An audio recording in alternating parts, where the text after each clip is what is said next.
Davina used to think the world was basically one big birthday party that never ended. Sparkles, sunshine, rainbows, and maybe even a unicorn or two hiding in the bushes. Life felt like magic, and why wouldn't it? Her parents gave her everything she wanted, so she never questioned much. Bills, consequences, reality, never heard of them. She adored her parents to the moon and back, maybe even a little too much. Her blind love, paired with their over-the-top kindness, made them look like storybook characters wrapped in golden halos. But then came the fire. That day, their Pinterest-worthy house went up in smoke, and along with it, Davina's glitter-covered version of reality. That's when things got weird. Her once soft-spoken parents suddenly activated their inner action movie alter egos. Guns? Check. Intense stares? Double check. It turns out her beloved parents weren't just retired florists, or whatever their cover story was. They had enemies, or more like they were the enemies in someone else's story. As chaos broke loose, her dad barked an order to someone named Bremerton, who up until then just seemed like the friendly neighbor or a really efficient butler, to grab Davina and get out of there. And just like that, mission escape was on. Bremerton didn't even blink, executed the plan like she'd rehearsed it with a stopwatch. Meanwhile, Davina's life flipped faster than a pancake at a downer. After the reckoning, Davina finds herself alone. Well, alone with Lady Bremerton, who's basically Mary Poppins meets a retired special ops commander.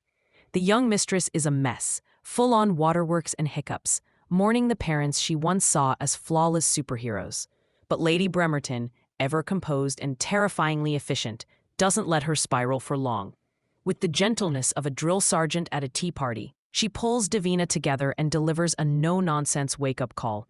There's no time for self-pity or soft feelings. This wasn't going to be a cry and wait for a rescue story. Nope. The mission now? Make Davina tougher than a week-old scone. Though Davina already sees Bremerton as walking muscle with a bun, the lady humbly explains she's only strong enough to care for children, not to change the world. But Davina, she could be the game changer. Lady B lays out the plan: training, discipline, protection, the whole turn you into a legend starter pack. Her words hit home like a motivational poster with teeth, lighting something fierce in Davina's chest. Without missing a beat, the girl wipes her tears, straightens up, and says she's ready to be trained. That declaration? Just the beginning. What follows is 8 years at the elite nanny academy, ENA for short, where tea time includes tactical drills and timeouts are just meditation breaks between combat lessons.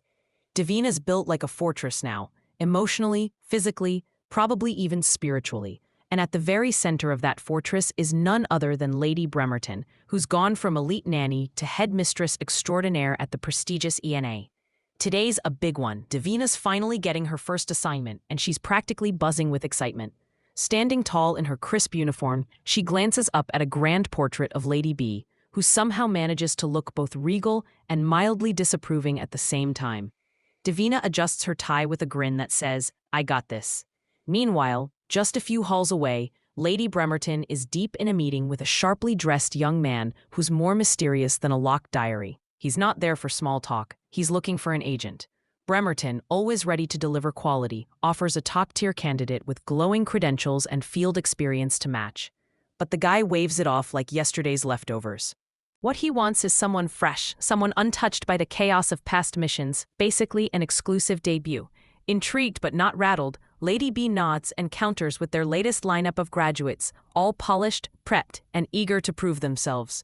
He raises a brow like he's trying to see straight into her soul and asks, with the weight of 100 spy films in his voice, if every single one is actually qualified. Lady Bremerton doesn't flinch. After all, this is Enna. The real question is he ready for one of them? Lady Bremerton takes a deep breath, the kind that says brace yourself, and lays it all out with her signature calm intensity. Every single graduate under her care has mastered the ENA program's core pillars, from early childhood development and psychology, basically baby whispers and tantrum whispers, to first aid, defensive combat that would put action heroes to shame, and advanced driving that could rival any high-speed car chase scene.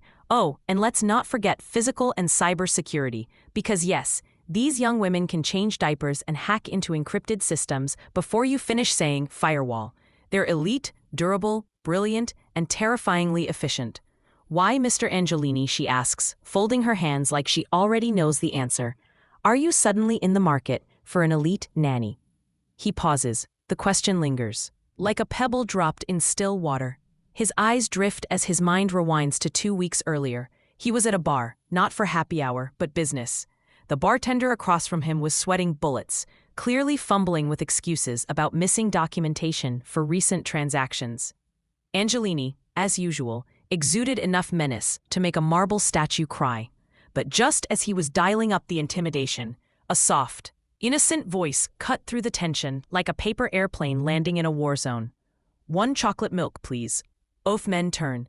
At the end of the bar stands a tiny boy, looking up at them with big eyes and a serious thirst for cocoa. And just like that, the entire vibe shifts, from mob movie to unexpected babysitting assignment. The bartender, already sweating like a popsicle in a sauna, squints at the kid. Clearly struggling to process this unexpected detour from shady dealings to snack time. "Who's the kid?" he asks, voice cracking somewhere between fear and confusion. Mr. Angelini, jaw tight and patience thinner than a phone screen protector, mutters, "Mikey." But the little guy immediately shoots him a look and corrects him, dead serious. "It's Milkman when we're on the job." Because apparently, everyone has a code name now.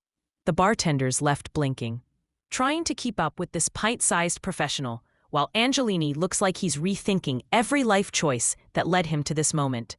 And just when the room couldn't feel more awkward, Mikey sweetly calls him Papa, cementing what everyone was already starting to suspect. Yep, that's his kid. Angelini had hoped the boy would sit quietly and let him work, maybe even nap or stare at a wall like kids do. But Mikey? Not a chance. The little guy's got demands, an agenda, and apparently a dairy quota to hit. The bartender, still clinging to whatever customer service instincts he has left, nervously asks if they still want the milk. Mikey and his dad answer completely differently. Classic parenting moment. Seconds later, Angelini scoops up the milkman like a football and exits stage left, business concluded in the most chaotic way possible. Flash forward to Enna, where Mr. Angelini, now seated much more calmly, explains to Lady Bremerton that Mikey's mother isn't currently in the picture and, unfortunately, his career path doesn't come with a childcare package. So yes, he needs an elite nanny, preferably one who can juggle sippy cups and small-scale diplomacy without breaking a sweat. Lady Bremerton leans back in her chair with a nod, hands folded like a regal chess master about to make her move. She assures Mr. Angelini he's definitely come to the right place. ENA doesn't just raise nannies, they forge legends with bedtime routines and black belt certifications. She asks if there's anything specific he's looking for in a candidate, hinting, not so subtly, that her lineup is basically a superhero roster in cardigans. Mr. Angelini takes a glance at the list of fresh ENA graduates, eyes scanning until they stop on one name, Davina. The moment he says it out loud, Lady Bremerton visibly stiffens, like someone just asked her to approve a toddler parachute test. She quickly clears her throat and insists that while Davina is gifted, her strength lies in cybersecurity, not childcare logistics. Surely, he'd prefer someone like Eliza, excellent with infants and fluent in 6 languages, or maybe June, who once calmed a tantrum with nothing but a ukulele and a juice box. But no, Mr. Angelini turns down every single suggestion like he's swiping left with conviction. His choice is final, Davina. And just like that, the indestructible Lady Bremerton finds herself speechless for the first time in, well, ever. Deep down, her heart lurches. Davina, her pride and pupil, was never meant for this kind of assignment, at least not yet. But rules are rules, and clients get what they want. So, with silent wishes for Davina's safety and success, she nods. The mission? Simple on paper. Protect the child who needs protecting. But when Davina walks into the office moments later, her tie crisp, posture perfect, and curiosity practically radiating off her, she has no idea she's about to be assigned to a pint-sized code-named Chaos Tornado called Milkman. Davina is practically vibrating with excitement, ready to leap into action like a caffeinated squirrel in a mission suit. She beams at Headmistress Bremerton, confidently declaring she's ready for whatever this assignment throws her way. The headmistress, with her usual poise, informs her that she wasn't just picked at random. No, she was hand-selected by the client himself. Then comes the name, Mr. Gabriel Angelini. The moment it's spoken, Davina's grin falters. Her eyes widen, her breath catches, and a noticeable tremble sneaks into her stance. It's not nerves over the job, it's him. That name, Angelini, isn't just another client. It's practically royalty in the mafia world. The kind of name whispered in caution, written in red ink, and definitely not associated with juicebox duty. Bremerton notices the shift, and, for the first time in her life, gently suggests the student turn down an assignment. She has to deliver the offer. Yes, but she also reminds Davina that no one would blame her for walking away. Davina, however, looks far from ready to run. That name doesn't just spark fear, it stirs memories, painful ones, flashbacks of fire, panic, and the day her parents' lives were torn away from her. She'd spent years thinking she'd never get answers, that whatever truth was out there had burned away with them. But now, suddenly, standing right before her is a path. Dangerous, yes, but maybe the only one that leads to the truth. Rejecting this mission, not happening. Davina straightens up, her trembling replaced with resolve. If the Angelinis are involved, she's going. Not just as a nanny, but as someone who finally has a reason to look back and find out what really happened. Davina doesn't hesitate. With a firm nod and that familiar spark in her eyes, she tells Headmistress Bremerton she's accepting the assignment. The headmistress studies her carefully, like a mother hen watching her chick step into a thunderstorm with an umbrella and a sword. All she's ever wanted was for Davina to make choices rooted in wisdom, not vengeance, not curiosity, and definitely not emotional landmines. But she knows her student well, and she sees it. This isn't just a reckless leap into the fire. It's calculated, it's brave, and it's personal. Davina explains that she's doing this for the child, Angelini's son. She's convinced he needs protection, and that's the priority.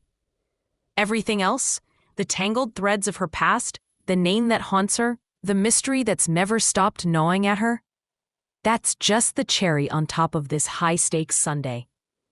The headmistress sighs, knowing there's no talking her out of it. Davina's made her decision, not for revenge, but for purpose. As the young woman leaves the office with her head held high and a mission in her heart, Lady Bremerton watches the door close. And, oh my, this is going to get interesting, I just know it. Later on, Headmistress Bremerton informs Mr. Gabriel Angelini that the girl has agreed to sign the contract. Moments later, Davina strides toward them with her suitcase in hand, ready to start this new chapter, whether it's a job or a trap with benefits. Who's to say? She's introduced to Mr. Gabriel Angelini, standing right in front of him, and takes a moment to study his features and the aura he carries. And yes, it's really him, Gabriel Angelini. The one with a name that sounds like it belongs in a luxury cologne ad, and a reputation that definitely doesn't. He wastes no time teasing Davina for being quiet, clearly one of those people who thinks sarcasm counts as charm. Davina, choosing the high road and possibly trying not to roll her eyes, reintroduces herself with calm confidence, then extends a hand and says she looks forward to working with him, even if he's already earned a spot on her mental list of people to tolerate with grace. They shake hands. He spins on his heel like he's got a wind machine following him and heads for the car, leaving Davina behind to say her goodbyes and catch up whenever she's ready. Headmistress Bremerton gives Davina one final charge, like a general sending off a soldier, with slightly more pearls and fewer battle scars.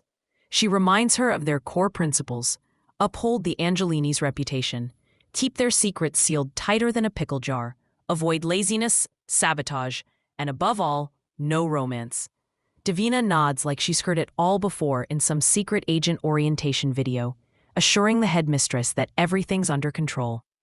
She even promises to make her proud, but the older woman surprises her by saying she already is, and for a moment, it's so heartwarming Davina almost forgets she's heading into potential chaos. With a mix of nerves and newfound confidence, she walks to the car and is greeted by a new figure, Adam, who snatches up her suitcase with the ease of someone who's seen it all and offers her unsolicited but strangely comforting advice. According to him, there's nothing to worry about. The young master's only 4. Davina, determined not to be shaken by a preschooler, insists she's not scared. Adam simply grins and tells her she will be. With that ominous note, she climbs into the car, and the second she's seated, she notices two pairs of eyes locked on her. Mr. Gabriel Angelini, calm as ever, and his small son, already sizing her up like he's the CEO of mischief. Davina leans in closer to the little boy, who promptly tells her his name's Michelle, until his dad interrupts with a casual, "This is Mikey, my little troublemaker." Davina introduces herself as the new nanny, trying to keep things professional, but Mikey immediately starts reporting his suspicions, claiming she smells like oranges. Naturally, this sends Davina into a quick self-sniff test, only to snap back into work mode and ask where they're headed next.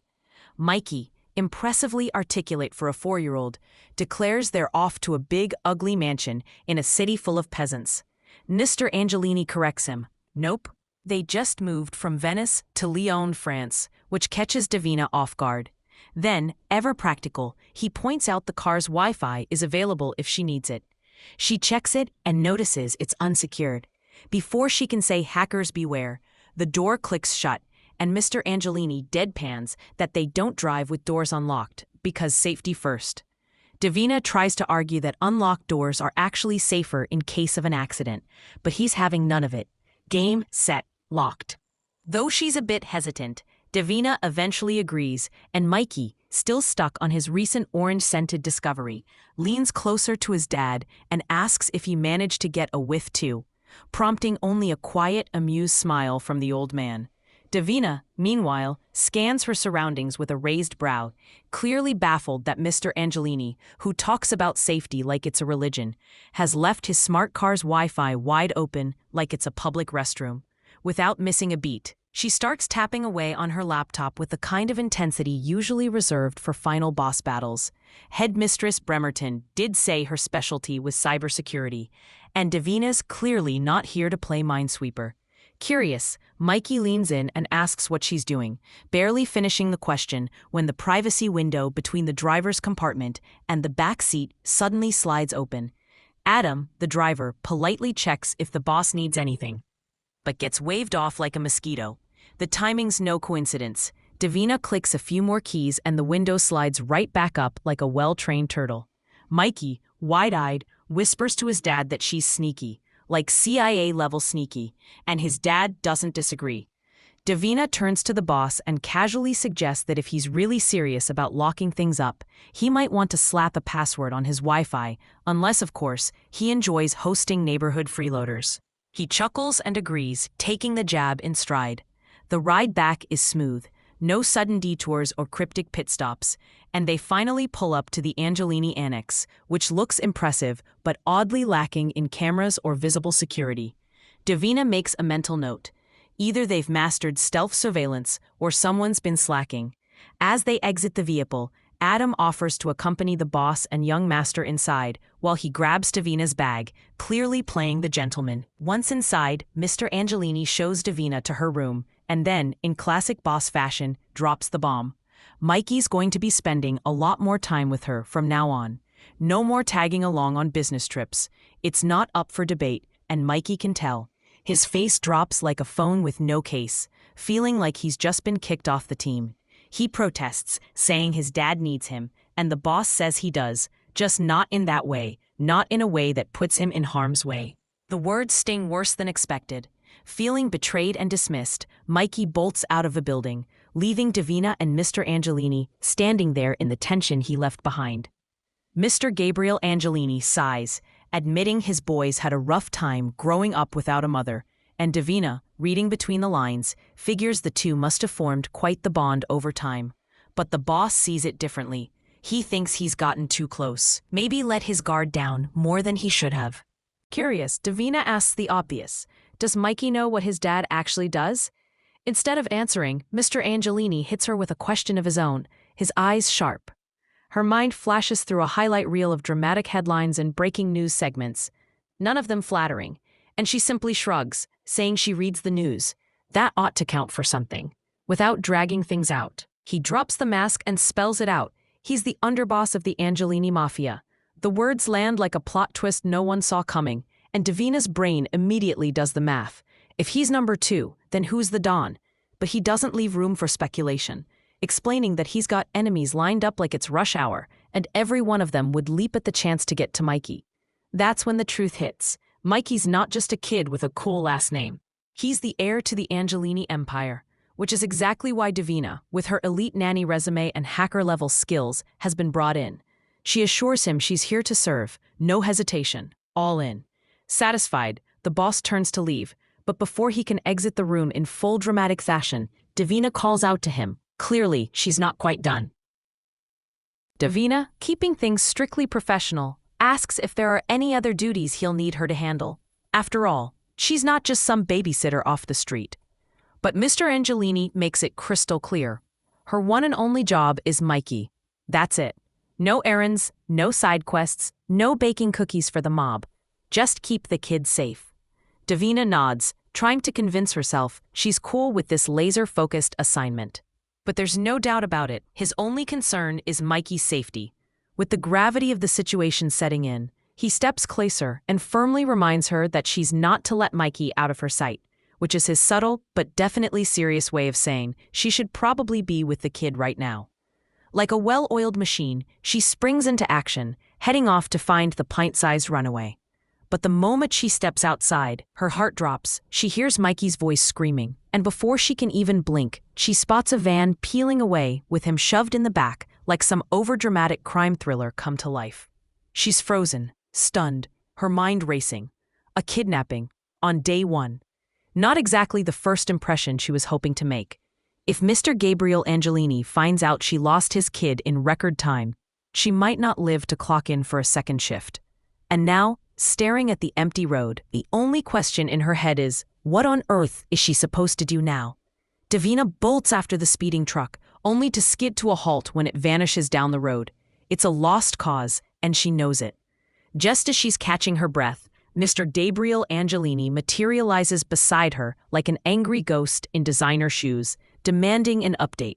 She snaps to it, explaining that a couple of masked creeps snatched Mikey right from the driveway. Without missing a beat, Mr. Angelini grabs her arm and tells her to scram. But Davina jerks free like a cat from a bath, reminding him she doesn't need a manual to do her job.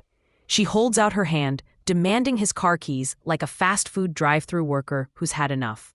That's when Adam pulls up, mid-stride, asking the boss if this is another kidnapping. Wait, another? Davina's eyebrows shoot up. There's been others, she blurts, but there's no time for a Q&A session. She tells the boss to call the cops while she and Adam give chase, but Mr. Angelini leans in, his voice calm enough to send chills, and points out that maybe he wouldn't need to call the cops if someone had done their job right. He doesn't yell. He doesn't need to. His stare does all the shouting. Adam rockets down the road in Mr. Angelini's ridiculously expensive supercar, Davina riding shotgun like it's just another Tuesday. He glances her way, asking for directions, and she rattles them off like she's done this before, which, judging by her tone, she probably has. Curious, he throws her a look. "What's with the laptop?" he asks, because casually computing while flying down the highway isn't exactly normal. Turns out, it's a genius move.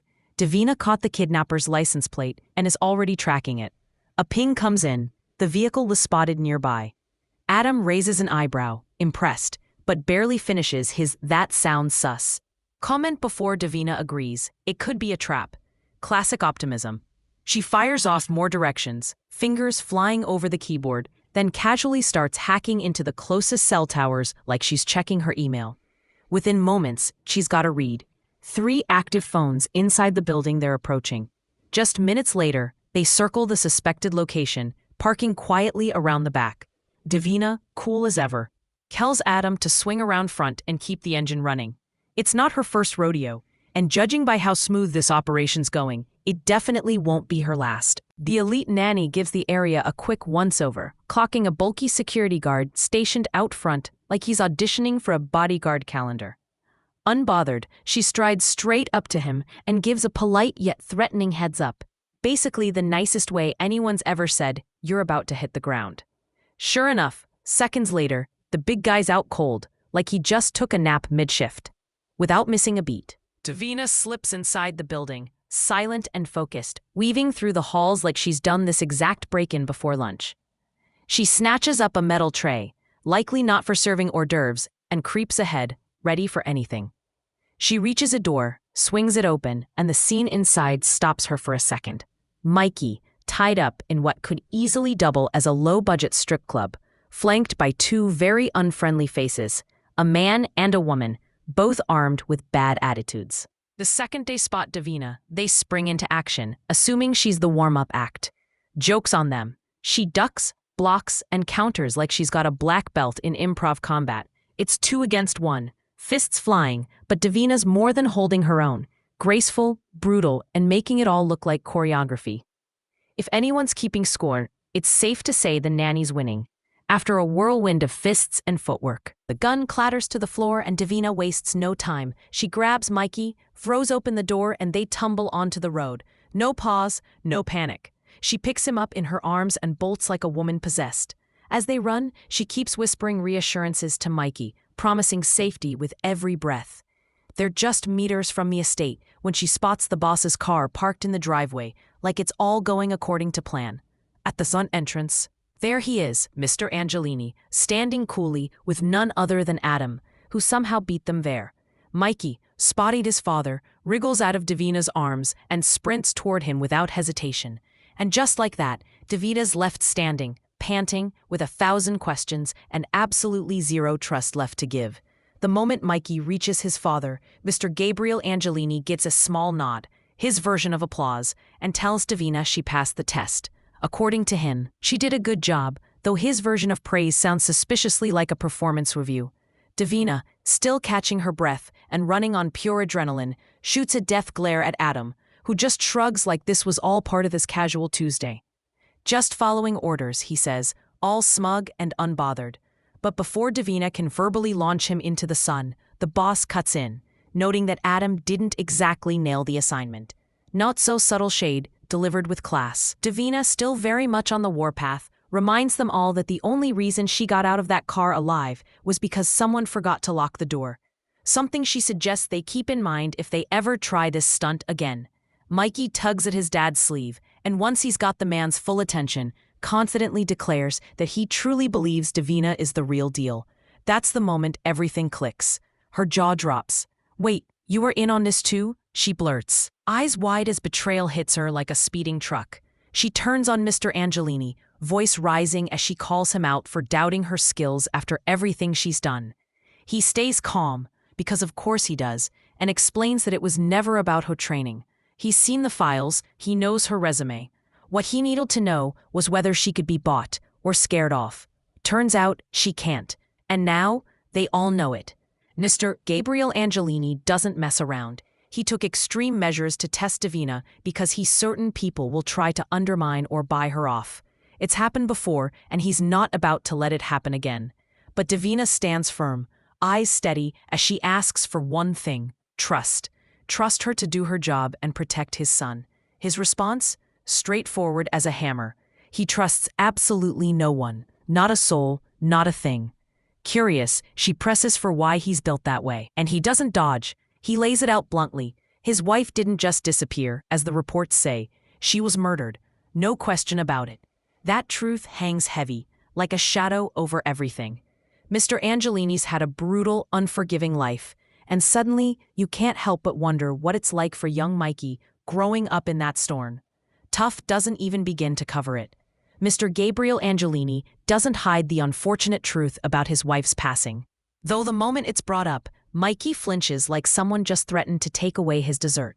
And Davina, ever the observant one, quickly suggests they change the topic for the sake of the little guy. The boss nods and tells Mikey to head upstairs, but the kid insists he's fine, though his expression says otherwise, like he's trying to act tough in front of a broccoli. As their guest gazes up at the house, she wonders which ring might be Mikey's, narrowing it down to the one with the curtains, which Mikey immediately rejects with a face that screams absolutely not. Mr. Angelini clears it up, saying Mikey's room is actually at the back of the house. Our girl, trying to stay in the know, claims she recognizes the one he means, but her guess is way off, apparently suggesting a room that looks like it belongs to someone who collects porcelain cats. Mikey doesn't wait for another wild guess. He grabs her hand and pulls her along, eager to show her the real deal himself. Just before she disappears around the corner, Mr. Angelini leans in and, with a voice smooth enough to sell secrets, tells her to meet him in his study in 10 minutes. As the elite nanny and young Mikey race into the building with the boy giggling like he just got away with something mischievous, Mr. Angelini and Adam remain outside, watching the door swing shut behind them. Adam, with a grin that suggests he's not entirely joking, admits he kind of likes Davina, and casually warns the boss not to scare her off. Mr. Angelini cuts in sharply, making it clear that if she can be scared off, then she's definitely not meant to stick around. No room in this house for the faint-hearted or those allergic to drama. Adam leans a bit closer, lowering his voice like he's about to share classified information, and asks if it's true what Mikey said earlier. Did she really smell like oranges? Meanwhile, inside the house, Mikey bounds up the stairs 2 at a time, Davina close behind. She jokes that she's going to judge him entirely based on what's in his bedroom. And Mikey instantly tenses like someone just threatened to read his diary aloud. In truth, she had been a little concerned earlier. What kind of child shrugs off a kidnapping like it's a cancelled playdate? But now, with him laughing and nervously trying to defend his bedroom decor, she can tell he's still just a kid, odd circumstances or not. They reach the door, and Mikey, already looking like he's bracing for Judgment Day, quickly warns her that his room's kind of a mess. Understandable, since they've only just moved in a few weeks ago. Most of his things are still from their old house, he explains, and then sheepishly adds that a lot of it is baby stuff, as if expecting her to gasp in horror at the sight of a plush dinosaur. Davina, unfazed and perfectly calm, tells him she doesn't mind one bit. He is a kid, after all, but adds that it's totally cool if he's not up for showing her the room yet. Mikey shrugs it off like he's too cool to care, but the slight blush on his face says otherwise. Once they step a few feet inside, Davina flips on her elite nanny vision, like a superhero activating a secret power. Within seconds, her brain starts running a full diagnostic of the room, first flagging the alarming number of chocolate milk containers scattered around like he's secretly running a black market for dairy-based beverages. Then her eyes catch the suspiciously large collection of miniature suits, far more than any kid should own unless he moonlights as a tiny lawyer. There's a designated area for arts and crafts that actually looks like it gets used, and her internal nanny algorithm starts compiling notes and suggestions. All the while, Mikey watches her like he's not sure whether he's being judged or about to get a 5-star Yelp review. Mikey starts gathering a few scattered items and hurriedly tucks them away, mumbling that he hasn't really finished unpacking yet, a statement made obvious by the chaotic state of the room. Davina, with a sly smile, casually points at the army of chocolate milk boxes invading every corner of the floor. Mikey immediately deflects the blame to the housekeeper, claiming she must be the one sabotaging his reputation because she doesn't like him. Without missing a beat, Davina walks over and gently pats him on the head, assuring him he's a sweet kid and that she doesn't buy for a second that anyone could genuinely dislike him. For a brief moment, Mikey freezes, completely thrown off by the kindness, as if affection just walked into the wrong house. Then, with lightning reflexes and the attitude of a kid who's read too many detective novels, he swats her hand away and snaps that he doesn't need a new mommy. The sting in his words catches her off guard, and for a second, Davina just looks at him, concerned. She's not here to replace anyone, she says calmly. This isn't some covert mission to become his mother. Whether or not he wants her around, that's totally up to him. No pushing, no pleading, just choice. Mikey turns his back to her and mutters that she should just do her job and stick to it. Nothing more, nothing less. As he walks away, Davina can't help but wonder what kind of kid he really is, and what's happened to make his walls so high. The elite nanny springs to her feet, strikes a dramatic pose, and salutes Mikey like he's some high-ranking general about to launch a top-secret mission. The gesture startles him enough to make him blink twice. And while he's clearly not sure whether to be flattered or annoyed, he lands somewhere in the middle with a grunt and a pointed order for her to leave. Maybe go bother his dad or something. She throws him a playful, "Yes, sir," and dashes off like she's just been dismissed from duty. As the door swings shut behind her, Mikey mutters to himself that she's definitely a weird lady, while Davina, jogging down the hall, thinks he's a ridiculously stubborn kid, but one carrying a whole lot of hurt under that tough shell. When she reaches Mr. Gabriel Angelini's study, she knocks lightly, and a voice from inside invites her in. She steps into the room to find the boss looking noticeably more relaxed, having swapped out his earlier outfit for something that says, "Intimidating CEO, but make it approachable."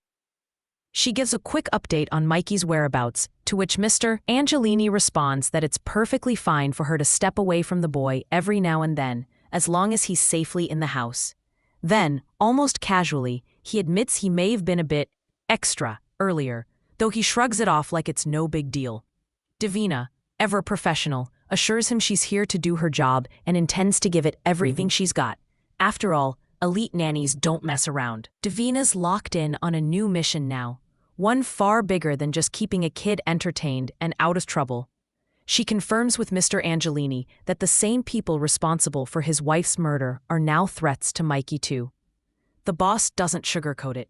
He explains that ever since the Don, Mikey's uncle, named the boy as heir to the family syndicate, the kid's become prime real estate for enemies with an agenda. Davina raises an eyebrow and coolly points out that this level of danger wasn't exactly in the fine print of his ENA application. No mention of possible assassination attempts under the job description. Mr. Angelini looks genuinely surprised she caught the omission, and for a second she can feel the upper hand tilting her way. But the boss quickly fires back, reminding her she's a trained combatant. Surely this shouldn't be a problem. Davina doesn't flinch, but calmly explains that while yes, she's trained, she's also a fresh graduate, and the level of heat surrounding Mikey isn't your average elite nanny work. It's senior operator territory. That's what she believes he actually needs. The suggestion doesn't sit well with Mr. Angelini. Offense flashes across his face, and before long, the air thickens with tension. What started as a debriefing quickly escalates into a quiet showdown, her cool logic versus his iron will. Mr. Gabriel Angelini doesn't mince words. He makes it crystal clear that hiring Davina was no mistake, and the sheer conviction in his voice throws her off just enough to make her lean back slightly. Suspicion creeping in. For a moment, doubt bubbles up inside her. Does he know? Has he somehow found out that she's not just here for a paycheck, but for answers? The thought rattles her, but before she can piece it together, the boss shifts gears. His tone softens slightly, but the message stays firm. He doesn't do good enough, and he sure as heck doesn't settle for less. Then, unexpectedly, he turns the table and asks her to state her terms. The boldness catches Davina off guard. Her brain takes a second to catch up. Is he really offering her a blank check? Because that's exactly what it feels like. She hesitates, unsure if she should play the card she's holding. But Mr. Angelini doesn't back down. He starts rattling off suggestions, trying to guess what she might want. Money, position, information, and it makes her pause. Why is he so desperate to keep her? What does he see in her that even she hasn't figured out yet? Finally, Davina lays it all out. She wants full access. When he blinks at her in confusion, she clarifies. She wants unrestricted access to his life, to protect Mikey properly, to do her job to the absolute best of her ability. She believes she needs to be the closest person, not just to the boy, but to his father as well. Mr. Gabriel Angelini lets out a smug little smirk, clearly amused, and teases Davina for putting on such a noble, selfless act, like she's angling for Employee of the Year. But before he can enjoy the sound of his own sarcasm, Davina snaps, her voice sharp as she shuts him down. She doesn't care about looking good. She just needs the proper tools to survive this assignment, and that's exactly what she asked for. No more, no less.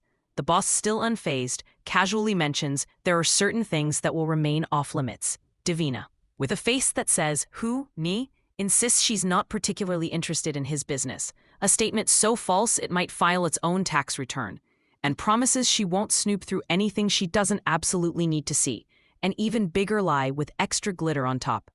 Mr. Angelini calls her out immediately, grinning as he labels her performance cute, in a way that only slightly burns. He leans in and asks again, seriously this time, what she really wants. He can't make sense of it. What's in it for her? Why is she sticking around, risking so much? The question hangs in the air like cigar smoke, and finally, Davina gives in with a sigh. It's reluctant, but honest. Well, honest enough. She wants a guaranteed good review. That's it. If he gives her a perfect score at the end of her one-year contract, if Mikey's safe and alive, then she gets to become an angel-level patron of ENA. She'd put her life on the line for that. For him. For the boy. That's the deal. And for once, Mr. Angelini doesn't have a snarky comeback. Mr. Gabriel Angelini leans back slightly, one brow raised, clearly unconvinced that Davina's request is grand enough for the job she's about to take on. A glowing review. That's it? He looks like he expected a demand for a private island or at least a sports car. But Davina stands her ground and simply asks for his word. And after a beat, he gives it. No hesitation, no fanfare. Just a nod that carries more weight than most full-blown contracts. The air in the study thickens almost immediately as he locks eyes with her. And just when she thinks the intensity might dial down, he hits her with it. Cold, clear, and way too calm. He tells her to give it everything she's got, because if anything happens to Mikey, she'll probably wish she'd died protecting him. It's not a threat, not quite, but it's not a threat either. The room might still be well lit, but it suddenly feels like someone switched the thermostat to doom. Davina doesn't flinch, but internally she's screaming, menacing, just way too menacing. The threat strikes a chord in Davina's chest, her heart thudding like it's auditioning for a drumline. She takes a few deep breaths to steady herself, silently coaching her nerves into submission. Mr. Gabriel Angelini, the boss with the voice of an expensive villain, tells her to make herself at home before exiting the study with the kind of presence that leaves behind invisible pressure. Once he's gone, Davina reflects on their conversation. He clearly meant every word, and while it should have her curled up like a scared kitten, there's a quiet fire burning in her. Elite nannies don't flinch, don't fail, and definitely don't flee, and she's not about to be the first one to mess that up. A little later, she reconnects with Adam, who's basically walking around with her luggage like he's auditioning for Bellhop of the Year. She reaches for her bags, but he insists on playing the helpful gentleman, tossing in a congratulatory comment that sounds more like a riddle wrapped in a compliment. Then, with the smoothness of someone who definitely knows where all the secret passages are, he suggests she explore the house while he takes her things upstairs. Davina nods along, but she still can't figure out if Adam's being charming, cryptic, or just naturally confusing. Davina takes a leisurely stroll through the Angelini annex, and the sheer grandeur of it makes her feel like she's somehow wandered into a pocket-sized palace, complete with intimidating chandeliers and floors that shine so brightly they probably judge your socks. She steps outside and spots the bodyguard she may or may not have mildly injured earlier that day. She offers a sheepish apology, half sincere, half distracted by the absurd contrast between the glowering security, the 10-foot-high walls topped with wire, and the manicured perfection of the garden. It's all very spa day meets spy base. As her eyes scan the scene, she decides this place isn't exactly a young boy's playground, unless the kids' idea of fun includes surveillance cameras and men in sunglasses who never blink. With a mental note to take Mikey to an actual park sometime, she drifts back inside and somehow ends up in her bedroom, despite not remembering the walk there. Once in her room, she decides to charge her laptop, only to realize it's missing. After turning her belongings inside out, the memory hits her like a plot twist. She left it in the car. But when she checks outside, the car's nowhere to be found. She barely has time to panic before Mr. Angelini materializes behind her like a polite ghost and casually mentions the car's being detailed. Then, in the same breath, he invites her to dinner, adding that Signora Conte always cooks before heading out on weeknights, as if that's the most natural follow-up to surprise hauntings and disappearing vehicles. Davina brings up her missing laptop with a mix of concern and mild panic. But Mr. Angelini waves it off with the calm of someone who's used to managing crises that involve more than misplaced electronics. He assures her that Adam will bring it back along with the car, and with that, she decides to follow him to dinner. On the way to the dining room, which feels more like a 5-star restaurant tucked into a mansion, she casually asks if Mikey will be joining them. The boss explains that the little guy has chosen to eat in his room tonight. Curious, Davina asks if that's a regular thing, and Mr. Angelini, clearly not a fan of casual conversation about feelings, confirms it's been happening a lot lately. Apparently, all the recent changes have been a bit much for the boy. But the moment Davina so much as hints at a deeper emotional insight, the boss bristles like she just tried to psychoanalyze a lion. He snaps that she's only been here a day and tells her not to go around diagnosing his son. His focus is Mikey's safety, period, and he expects hers to be the same. the vibe turns frosty enough to chill soup, and just as she's absorbing the jab, she notices a small shadow under the door up ahead. Turns out Mikey's been eavesdropping like a pro. The realization hits Davina with a pang. Of all the things a kid could have overheard, it had to be his dad acting like emotional expression was a security threat. Davina slides into her seat at the dinner table with all the excitement of someone who's just spotted gourmet pasta after a long, emotionally complicated day. Her eyes light up at the feast in front of her, rich, aromatic, and definitely out of her usual nanny meal plan. Across from her sits Mr. Gabriel Angelini, stone-faced and silent, like someone trying to win a staring contest with the salt shaker. The quiet stretches long enough to get its own zip code, and although Davina's top-tier nanny training at ENA covered CPR and toddler tantrums, it didn't exactly include a module on making polite conversation with possibly intimidating employers. Still, she puts on her brightest customer service smile and asks what brought him to Lyon. His answer is sharp and businesslike. Business. Very illuminating. As she twirls her fork through the pasta, Davina can't help but speculate about the real reason a Venetian underboss like Mr. Angelini is roaming French territory. She's no criminal mastermind, but she's pretty sure the local crime scene isn't sending him a welcome basket.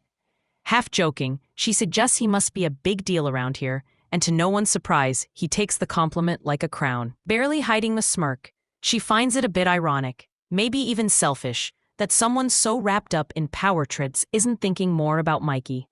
And just like that, the little boy slips into her thoughts again, prompting her to ask what exactly Mr. Angelini wants for his son. Davina, ever the professional, but still adjusting to the whole living in a mafia mansion vibe, leans in with a hopeful smile and asks if there's anything specific Mr. Angelini wants her to work on with Mikey. Languages, sports, art, maybe something to get him out of his room and into a hobby that doesn't involve eavesdropping. The question clearly catches the boss off guard. For once, he hesitates, which Davina immediately clocks because Gabriel Angelini doesn't exactly strike her as the unsure type. After a brief pause, he says he'll think about it. Mikey, after all, is the Angelini heir, a title that apparently comes with its own invisible weight set and rulebook. As he speaks, Julia the handmaiden sweeps into the room, doors flying open with dramatic timing, and Davina can't help but stew on his words. There's something off, not just about his tone but the whole atmosphere. The staff move like whispers, the hallways are too quiet, and somehow she's the only one at the table with the boss. Like she's the guest of honor at a dinner party nobody else was invited to. It all feels a bit too rehearsed, like a welcome performance that only has one act. Still, she decides to play along for now, because asking too many questions too soon sounds like a good way to get reassigned to the afterlife. Trying to lighten the mood, she asks what Mikey's usual daily routine looks like, and Mr. Angelini casually drops the most unexpected detail yet. He takes the kid to work with him. Because apparently nothing says casual bring your kid to work day like organized crime. With a serious glint in her eye, Davina sets her fork down and calmly reaches for a glass of water like she's about to lay down the law at a board meeting. She tells Mr. Angelini, plain and simple, that bringing Mikey to work can't continue, not if he wants the boy to have anything close to a normal life. The moment her words hit the air, the tension shifts like a dropped plate. Mr. Angelini's posture stiffens as if someone just challenged him to a duel over dessert, and he snaps out a quiet order for Julia to leave the room. She obeys with the speed of someone who's been in that exact scene before. Davina's heart does a polite somersault. She's certain she's overstepped. When the boss rises and tells her to follow him, she's half convinced she's about to be reassigned, underground. Outside, under the velvet night sky, he signals his guard Antoni, and without much warning, grabs Davina's wrist and leads her farther from the house. She manages an apology for her earlier comment, trying to smooth things over, but to her surprise, Mr. Angelini waves it off. He actually agrees with her. Plot twist. She's caught off guard, mentally recalibrating everything she thought she knew about him, when suddenly he leans in, voice sharp and echoing like thunder against her spine, and tells her, no, commands her, to be afraid. It's not the kind of line you expect to hear after a diplomatic moment, but Davina locks her nerves down and braces herself to hear what this dramatic midnight stroll is really about. Just as he leans in again, clearly ready to drop some heavy truth about his one and only goal for Mikey, Antoni steps in like a human ellipsis, cutting the moment in two before the reveal can land. Antoni steps in, lowering his voice as he informs Mr. Angelini there's trouble stirring in a nearby district. Without missing a beat, the boss turns to Davina. His earlier intensity now tucked behind a mask of urgent responsibility. He cuts their conversation short and strides off toward the looming issue, cloak of mystery firmly in place. Davina watches him disappear into the shadows, with a head full of unanswered questions and a stomach still half full of pasta. Once he's out of sight, she stands there in the dark, trying to make sense of it all. Why drag her all the way outside, just to share his intentions for Mikey? Unless he didn't want anyone else to hear. The thought sits heavy in her chest, suspicious and a little dramatic, like something out of a thriller novel she once gave up halfway through. Whatever Mr. Angelini's one and only goal is for his son, it must be important, dangerous even. And judging by the way he looked at her, before yelling about fear like it was part of her job description, it's not something he shares lightly. But hey, she'll find out soon enough. Hopefully before another dramatic walk under the stars. If you're eager for the next chapter, drop a comment expressing your interest in a part 2. Don't forget to subscribe and ensure to hit the notification bell to stay updated. Until next time.